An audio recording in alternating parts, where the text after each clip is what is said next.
Merci beaucoup d'être venu aujourd'hui.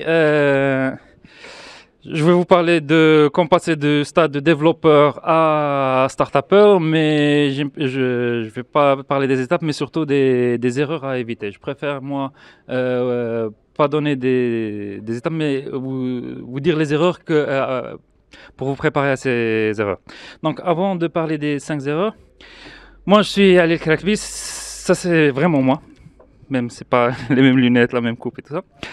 Donc, mon email est ici. Twitter, Facebook, LinkedIn, Google, c'est. Vous tapez mon nom, vous pouvez m'ajouter directement. Moi, j'aime. C'est bon. Ah, ça, c'est bon. Vous pouvez me contacter directement par Facebook, tout ce que vous voulez, il n'y a pas de problème. Donc, moi, je suis le fondateur de AirMod. Je ne sais pas si vous connaissez. AirMod, c'est un porte-clés intelligent qui est toujours connecté à votre smartphone. C'est un hardware. Donc, c'est un porte-clés que vous ajoutez à vos clés et qui est toujours connecté à votre smartphone à travers le Bluetooth Low Energy. Donc, quand vous ne savez pas où est votre téléphone, vous appuyez dessus, votre téléphone commence à sonner.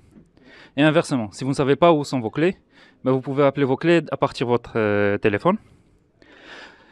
AirMod et votre téléphone sont toujours connectés entre eux. Donc, si vous oubliez votre téléphone ici, vous sortez, vos clés vont vous rappeler de prendre votre téléphone et inversement.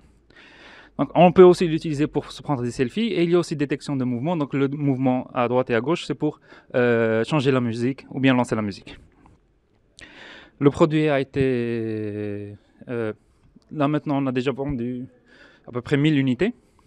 Les premières livraisons prévues en décembre. Donc, c'est en un mois à peu près.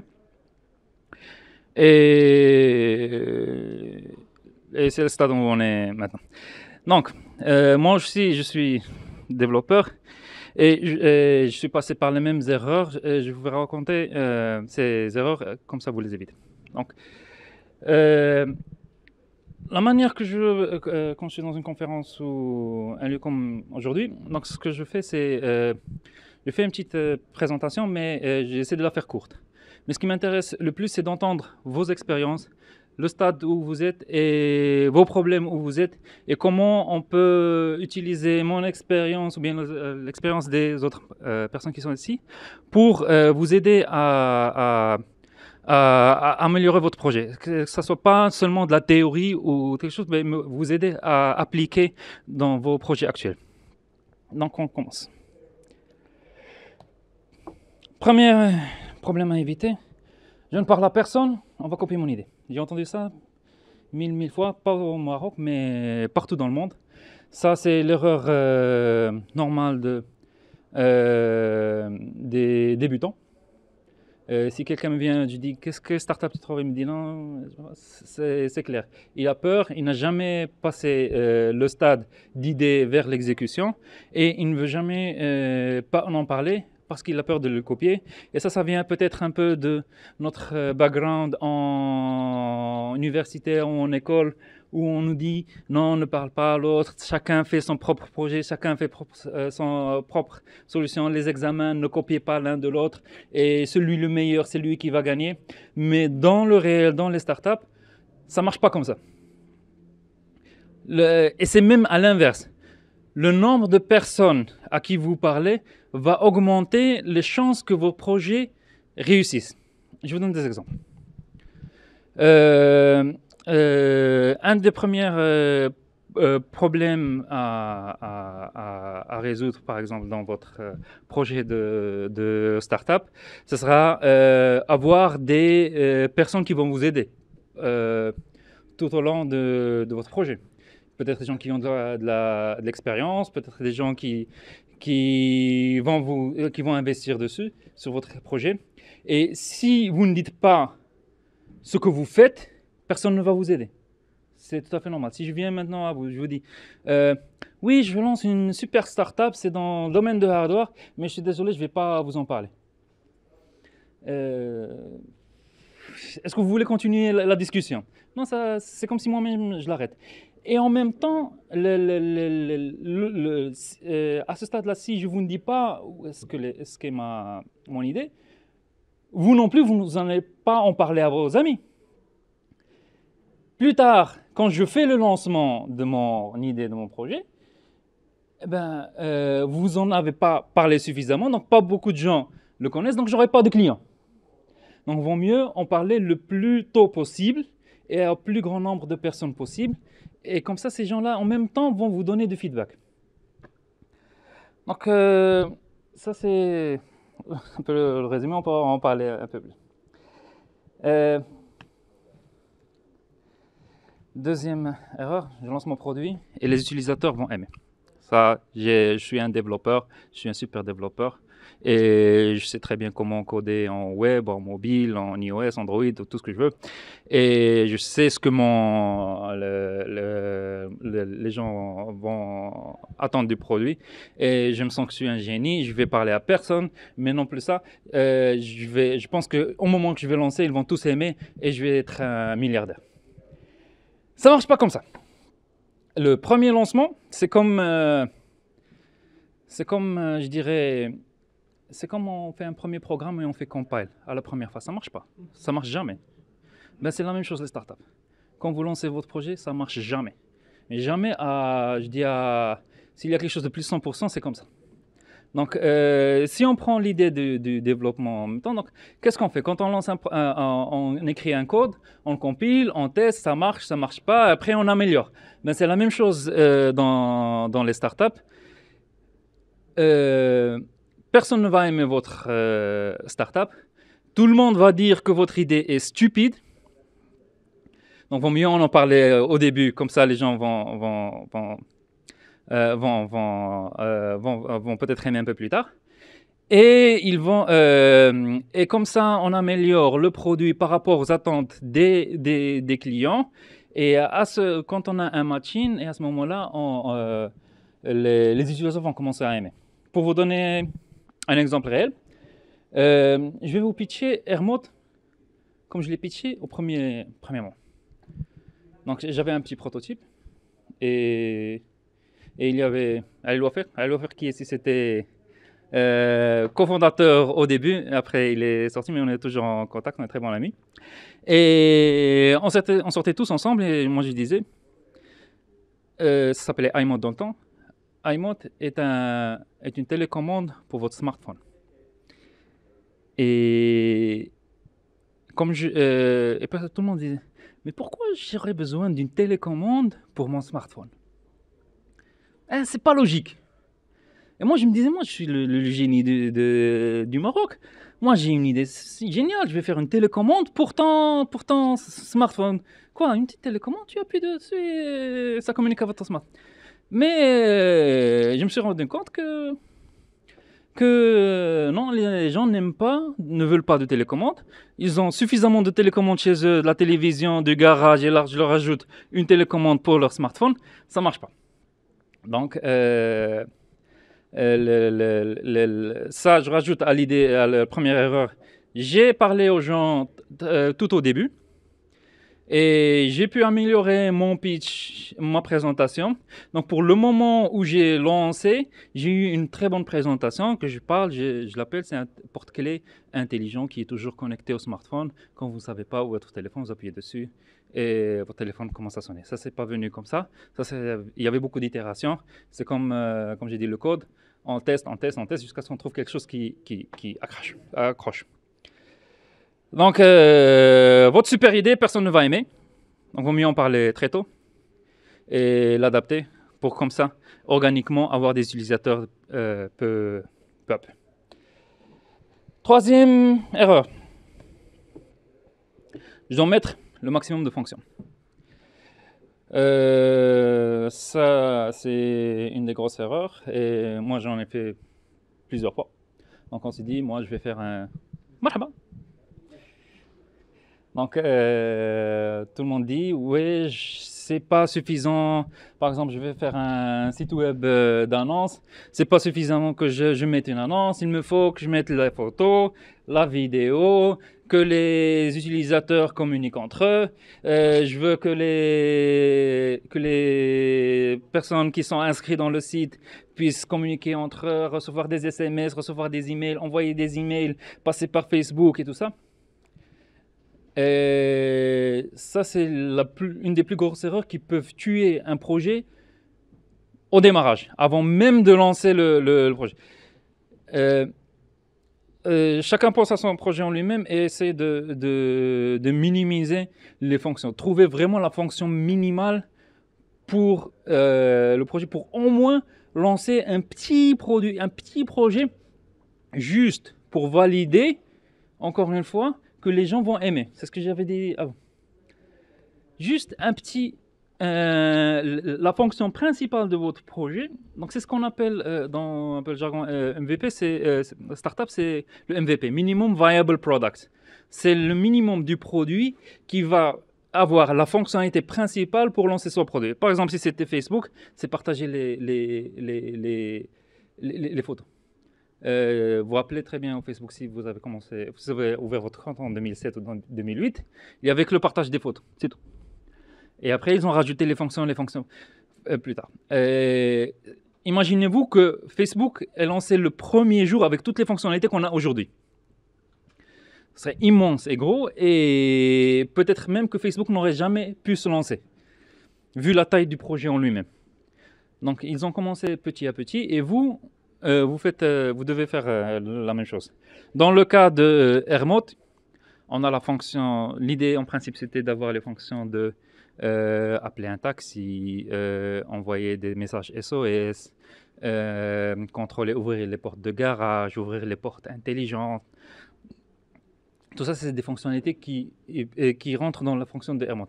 Mais ce que je me suis dit, premièrement, je me lance avec le plus petit possible. On a trouvé quelles sont la fonction la plus principale. Je me rappelle très bien avec Ali Louafir. Quand on était assis, on essayait de mettre les fonctionnalités la principale à la moins importante. Et ça, en parlant aux gens, jusqu'à on a connu que les gens veulent trouver leur smartphone et trouver leur clé. Et c'était la fonctionnalité principale qu'on a mis. Quatrième erreur. J'ai mon bac tout seul, je lance ma startup tout seul. Oui, ça arrive beaucoup. Et une startup au début, quand on n'a jamais lancé de projet, quand on n'a jamais lancé de produit, ça paraît simple. Ça paraît très simple de faire une petite application, ça paraît très simple de faire un petit porte-clés, qui a un seul bouton qui est connecté avec une technologie Bluetooth Low Energy qu'on connaît déjà, qui est déjà validé par plusieurs personnes. Il y a pas mal de produits qui sont sortis qui sont beaucoup plus compliqués qu'un porte-clés à un seul bouton. Donc on se dit, bon, ça c'est des projets qui sont très simples. Je peux le faire, je peux le coder tout seul, j'ai pas besoin de parler à personne et je peux le lancer tout seul. Et non, c'est pas ça. Ça marche pas comme ça. En général, dans une startup, on a la personne qui va faire le code. Pour moi, c'est une personne qui est primordiale. C'est ce qu'on appelle le CTO, ou bien même aussi c'est le CEO. Une autre personne, c'est les gens qui vont parler aux clients, reprendre le feedback, faire peut-être des tests, A/B testing, ou faire des tests sur le marketing. Et au minimum, on aura besoin de 2 ou 3 personnes pour lancer une startup. Peut-être pas besoin à plein temps, peut-être à mi-temps, mais c'est très important d'être en équipe. Pourquoi ? Une autre chose que j'ai pas parlé, pourquoi c'est très important, c'est que on passe par des moments qui sont très difficiles. Des moments où on se dit, ouais, je me lance ma startup. Et pourquoi je me mets sur ça? Tu commences à voir par exemple en août ou en août, tous tes amis en dehors en train de s'envoyer des photos de plage sur Facebook, celui qui est parti à Malaga ou celui qui est parti à Agadir, et tu es tout seul en train de coder. Tu te dis, pourquoi je suis tout seul à faire cela? Et à ce moment-là, ça paraît simple, mais c'est trop dur émotionnellement quand on est tout seul. Et on se voit tout seul en train de travailler, il n'y a personne à côté de soi pour nous aider ou pour nous remonter le moral. Et là, le moral, c'est des hauts et des bas, des hauts et des bas, des hauts, mais ce n'est pas des petits hauts, des petits bas, des très grands hauts et des grands bas. Et ça peut être, par exemple, aujourd'hui, un investisseur m'a appelé, il est intéressé par la startup. Je me suis dit, ouais, c'est bon, c'est bon, c'est bon. La journée d'après, tu le rencontres, il dit, ah non, ça, je voulais juste savoir comment ça se passe. Et après, chute libre. La journée après, un article sur, je sais pas, sur TechCrunch par exemple, et on remonte le moral. La journée d'après, plus de personnes qui rentrent dans notre site web, et encore en bas. Donc, si on est tout seul, ces hauts et ces bas sont très difficiles émotionnellement, et il faut toujours avoir des gens de côté. Qui sont ces personnes qu'il faut avoir de son côté? C'est en général, on conseille les amis d'enfance, les amis d'université, les gens qu'on connaît très bien, qu'on a beaucoup de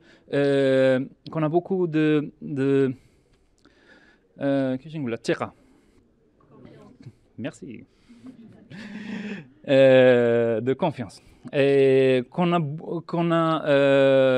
connaît depuis très longtemps, qu'on a fait des projets avec, parce que ces moments qui sont durs,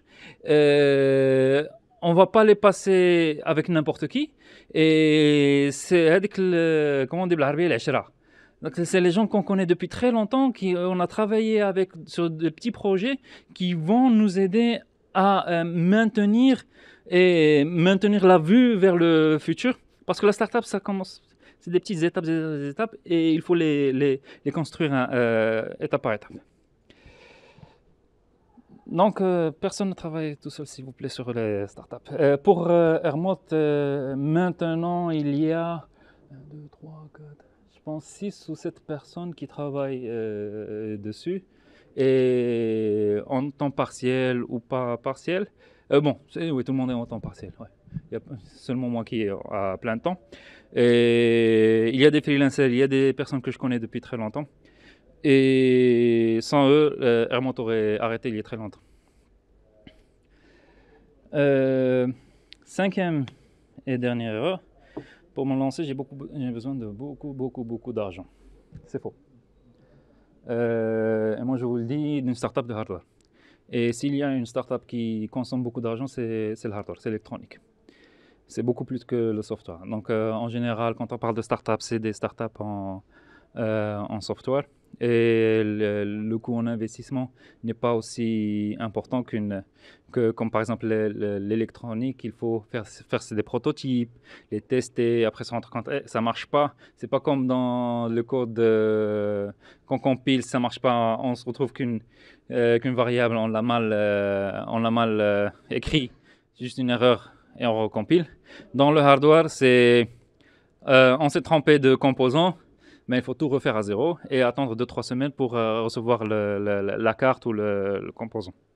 Donc, pour le software, on a des serveurs en cloud, c'est possible d'avoir des serveurs gratuitement. Si vous êtes codeur, vous devez être codeur pour les premiers fondateurs. Vous travaillez pendant le temps libre. Et pendant ce temps, il faut juste travailler, faire son produit, son petit MVP et lancer le plus tôt possible dans le marché. Moi, dans mon cas, pour Ermoth, je travaillais pendant... après le travail, donc j'étais déjà directeur technique dans une société qui vendait des équipements de transmission de télévision. Donc, si vous connaissez ces véhicules où il y a les paraboles, si vous avez déjà vu, ça c'était moi qui les vendais, moi qui faisais la formation et tout. Donc, à la fin de la journée, je me mettais en mode startup et je fabriquais mes petits prototypes pour valider. Et à un certain moment, le prototype est devenu un peu plus haut et j'ai eu de la chance d'être dans une compétition de start-up ici à Casa. Et il y avait un investisseur qui s'est rapproché et m'a dit on veut mettre de l'argent dans ton produit. C'est un accélérateur de Dubaï qui s'appelle Turn8. Et si j'ai pas fait de cette manière, peut-être j'aurais jamais eu l'argent.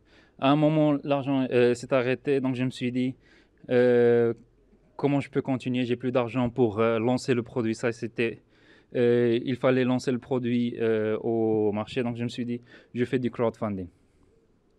J'ai lancé une vidéo sur Internet. J'avais 0 dirham dans la poche. Je dis, moi, je suis marié, j'ai 2 petites filles.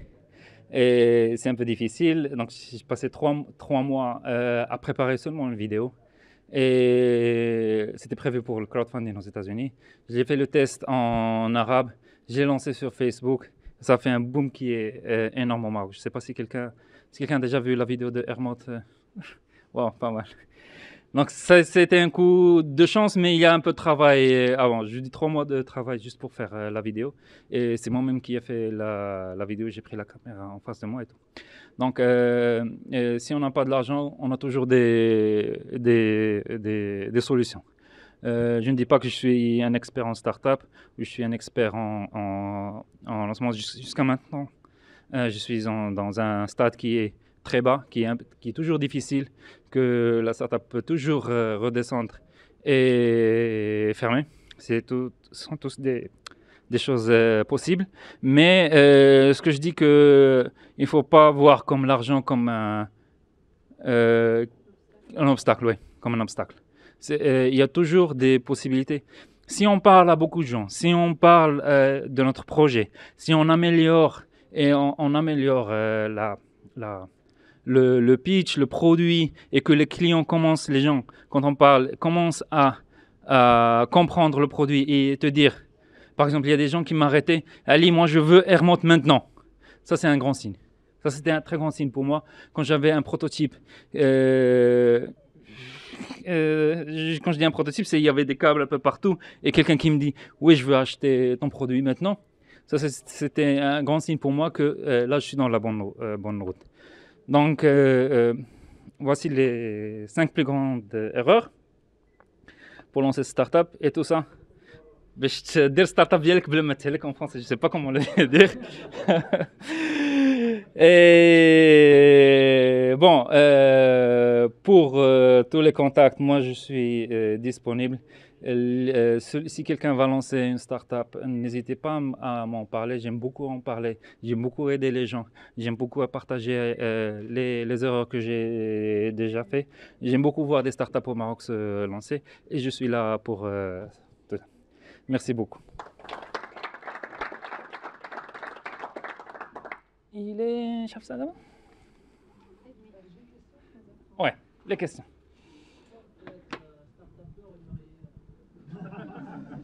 Ah, c'est difficile. C'est vraiment difficile. Quand on est marié, c'est difficile. Surtout quand, par exemple, dimanche dernier, j'étais à la maison en train de travailler à 4 heures, jusqu'à 4 heures du matin. Et là, ma femme, elle n'est pas... Bon, je la vois dans ses yeux, mais peut-être qu'elle ne me le dit pas. Mais on a passé par des moments qui sont un peu difficiles, mais c'est quelque chose à gérer. Il y a la famille, il y a la start-up, mais il faut gérer la relation à la famille parce qu'en fin de compte, c'est ce qui va durer en longtemps. Donc, peut-être il faut expliquer à sa femme que voici le projet, lui donner des informations sur comment les étapes ou ce qui se passe, comme ça, l'impliquer, comme ça, en même temps, elle-même, elle va dire, qu'est-ce que tu es en train de faire? Va travailler. Et c'est pas facile, par exemple, quand on est en été et tout le monde est en vacances et moi je suis en train de travailler alors que tout le monde est à la plage, ou bien elle me dit hey, on va partir à la plage juste à côté de la maison, ça ne coûte rien. Et je dis non, je dois finir ça et ça et ça. C'est un peu difficile, mais c'est des choses à gérer. Il faut trouver la balance et en même temps, il ne faut pas tout mettre à 100%. Donc si par exemple, moi je travaille, les week-ends je travaille aussi. Donc il faut toujours trouver peut-être le juste milieu. Il ne faut pas se mettre par exemple, dès demain je me lance en start-up, et j'ai tous les samedis et dimanches et je travaille jusqu'à 9h et j'oublie tout. Donc c'est et il faut un peu augmenter les heures de travail jusqu'à un moment trouver un bon. Et des fois, de temps en temps, sortir en restaurant, ramener des petits cadeaux, des fleurs. Et s'il y a une bonne nouvelle, sortir en restaurant, fêter, comme ça, tout le monde est heureux. Je voulais poser une question concernant le même sujet. Est-ce que ce serait pas intéressant d'impliquer sa femme ou bien ses enfants avec ce qu'on fait? Par exemple, lorsque vous avez fait le packaging, Mhm. vous avez posté les soucis sur Facebook. Et du coup, pour avoir le maximum de retour. Et du coup, il se peut que si la femme a un niveau intellectuel qui permet de comprendre de quoi il s'agit, Uh-huh. il pourra donner un feedback. Ça dépend. Ok, ok, ok. Non, très bonne question. Je vais, je vais, je vais expliquer. Ok. Ouais. L'avis de n'importe quelle personne, hein, ça c'est très important. L'avis de n'importe quelle personne à qui on va parler, que ce soit notre femme, nos parents, les amis et tout ça, il faut très bien savoir à qui on est en train de parler. Parce que si tu présentes ton projet à ta mère, elle va te dire waouh, c'est génial. Même s'il est nul, elle va te dire c'est génial, mon fils, tu es dans la bonne route. Ou bien elle peut te dire que qu'est-ce que tu es en train de faire, va travailler chez Microsoft ou autre. Donc, il faut voir à qui on est en train de parler. Donc, dans le cas de Hermod, il fallait savoir qui sont les clients cibles. Donc, comment on les a connus? C'est en testant, en sortant et en parlant et en faisant des pitchs. Je me rappelle bien, je suis sorti avec Ali, on était au Technopark, on est sorti à cafétéria juste à côté et on commençait à arrêter les gens qui sont en train de prendre leur café en leur faisant des pitchs. Voici ce qu'on fait, voici ce qu'on fait, une petite présentation, un petit test. Qu'est-ce que vous en pensez? À combien vous l'achèterez? Quel est le prix le plus haut quel est le prix maximum que vous pensez que c'était bon, on le disait d'une autre manière. Quel était le prix au-dessus duquel vous jugez que Hermont était un prix était très haut? Donc, on faisait des tests comme ça. Et en même temps, on regardait qui c'étaient ces gens. Qui sont les gens qui avaient les yeux ouverts, qui se disaient waouh, ça c'est intéressant, qui nous disaient par exemple waouh, moi je voulais l'utiliser, moi j'ai pensé, moi j'attendais quelqu'un de faire cela. Donc, et on a fait des remarques comme ça, et à un certain moment, on s'est rendu compte que les gens qui étaient plus artistes, qui aimaient les arts, qui avaient des habits un peu spéciaux, c'était pas nécessairement qui étaient riches, même l'inverse. Les gens qui étaient riches n'étaient même pas intéressés. Ces gens-là qui aiment les arts étaient les personnes les plus intéressées par moi. Donc, quand on s'en est rendu compte à cette information, donc, on entendait seulement les retours d'information de ces gens. Les autres, pas beaucoup. On s'est rendu compte aussi que les femmes étaient plus intéressées que les hommes sur Hermod. Donc, si une femme me dit moi je préfère ça que ce soit de cette manière-là, ben c'est à elle qu'on va entendre par les autres. Donc, ouais. Si vous dites que les femmes ont été plus intéressées pour juste Ah, mettre dessus sur mon dossier, ah, pour certaines femmes, est-ce que vous voulez dire que, puisque Hermod ça résout le problème de l'oubli, ouais. est-ce Ouais. que ça veut dire que les femmes ont tendance à oublier beaucoup leur téléphone ou bien leur clé? Je vais le dire d'une autre manière. Je vais le dire d'une autre manière. Nous, les hommes, on a nos téléphones toujours dans nos poches. Ok? C'est ici. En sortant, on fait tat, tat, tat, ça y est, et on sort. Les femmes ont un sac. Donc, ouais.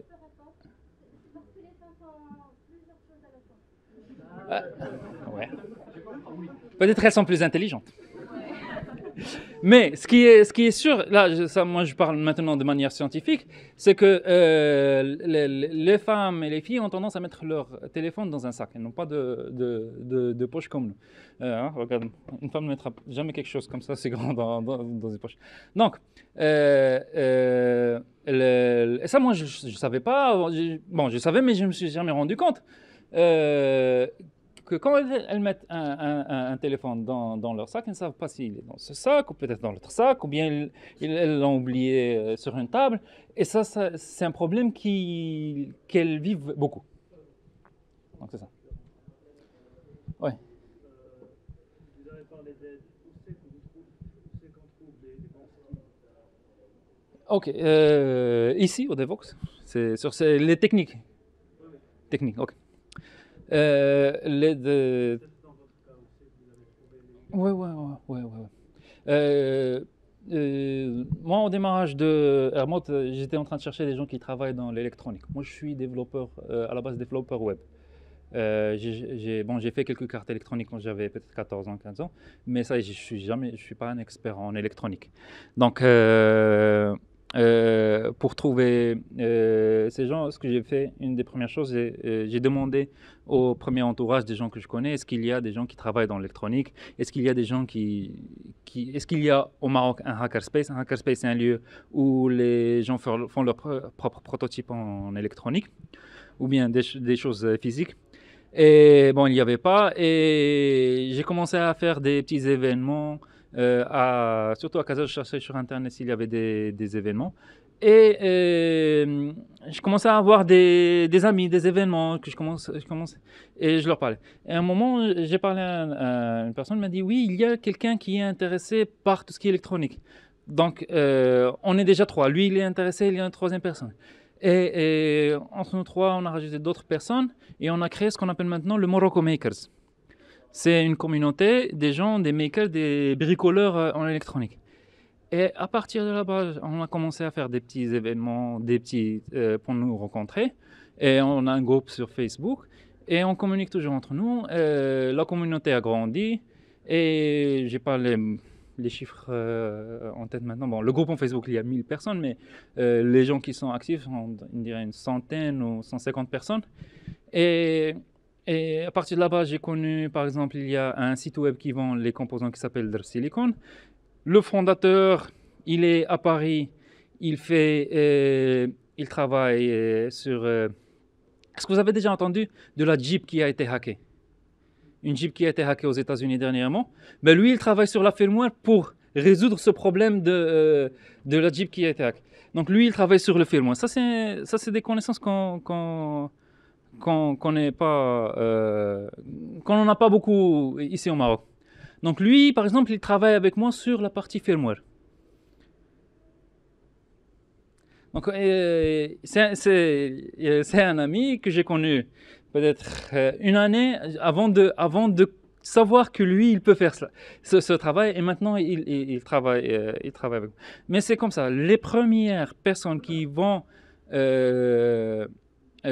travailler en mode technique, ça doit être les gens qu'on connaît très bien et qu'eux-mêmes, ils ont aimé le produit.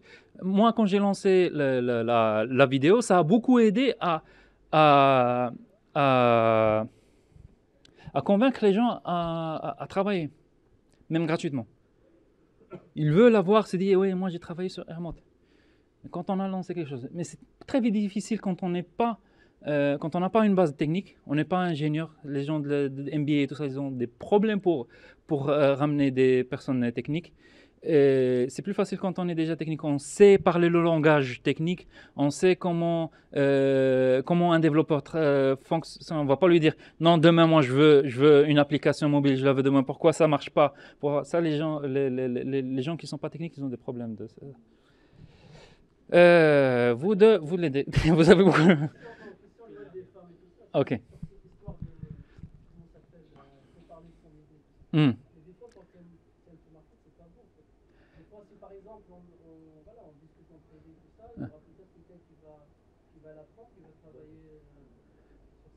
Ok. Mhm. Mhm. Mhm. Mhm.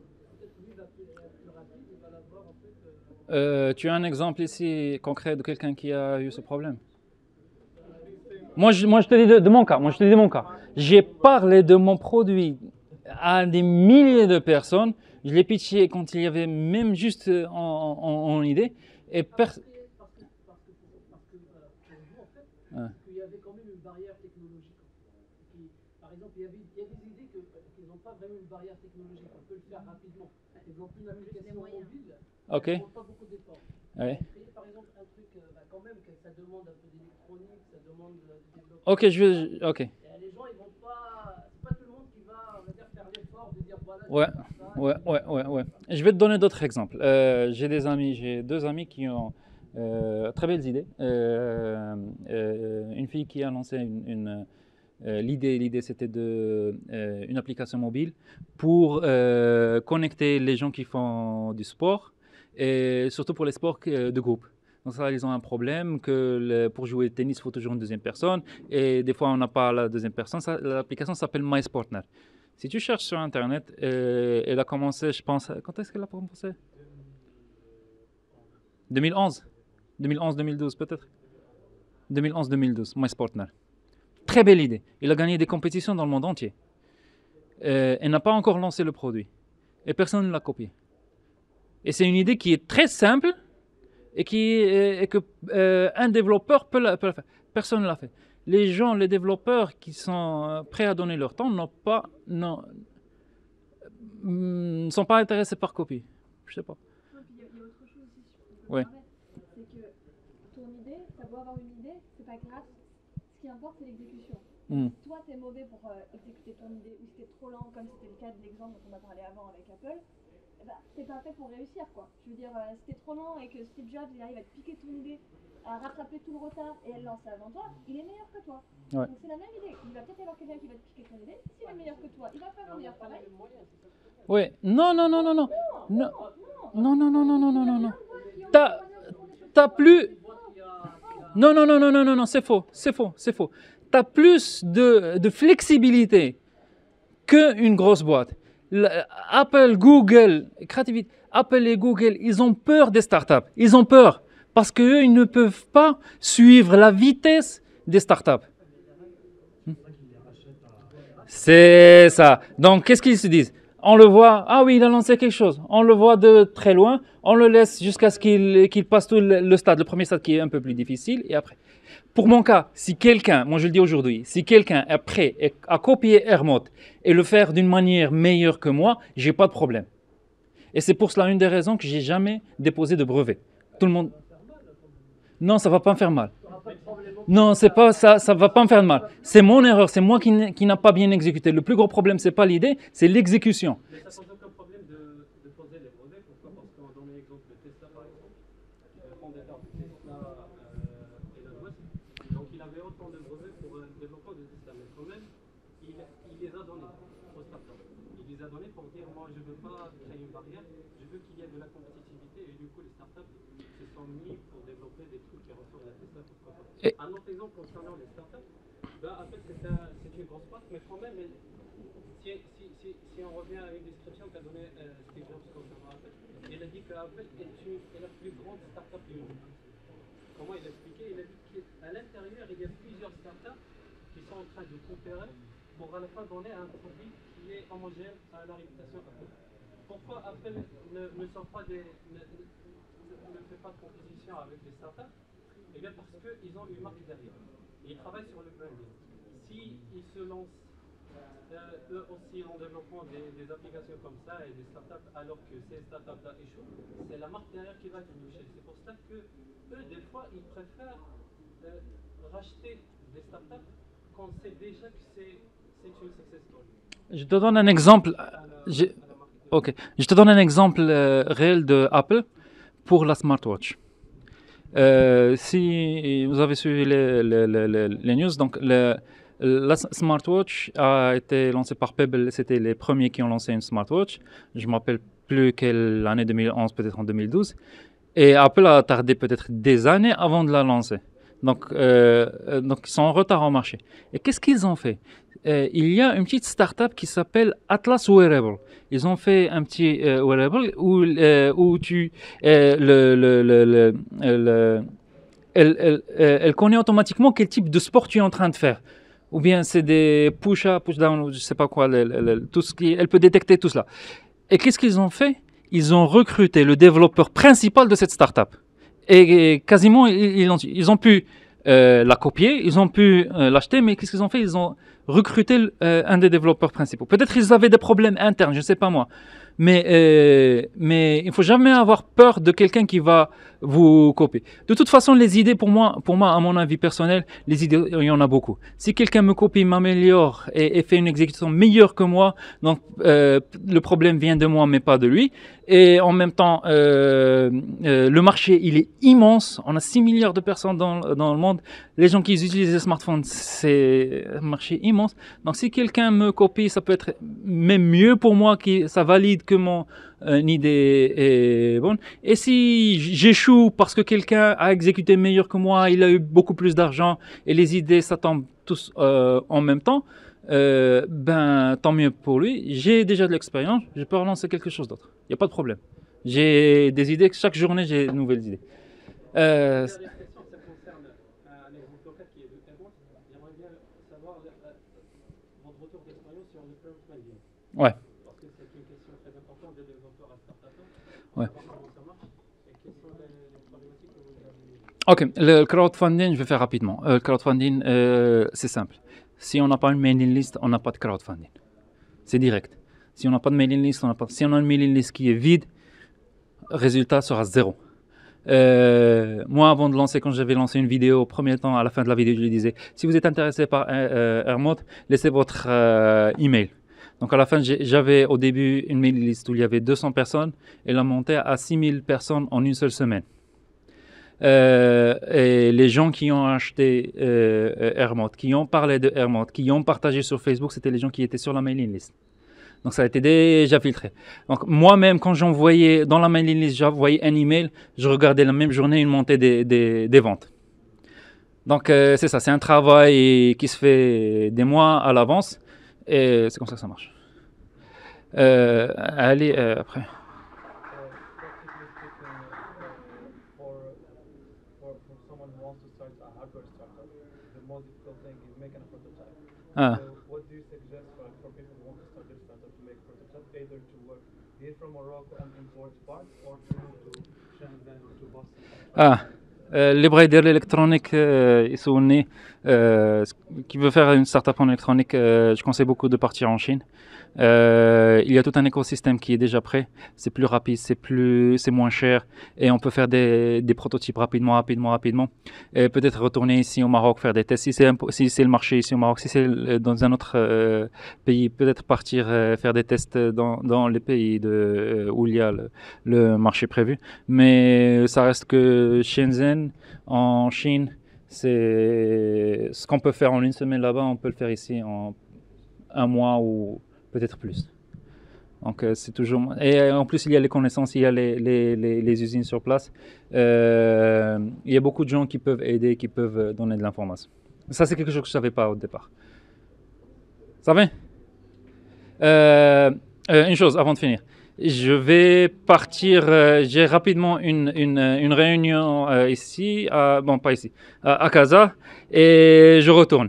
Je suis ici pour entendre vos questions, pour entendre vos histoires et pour vous aider. Moi, même si vous me croisez plus tard, arrêtez-moi, allez, j'ai une question. Ok? On en parle plus tard. Merci beaucoup.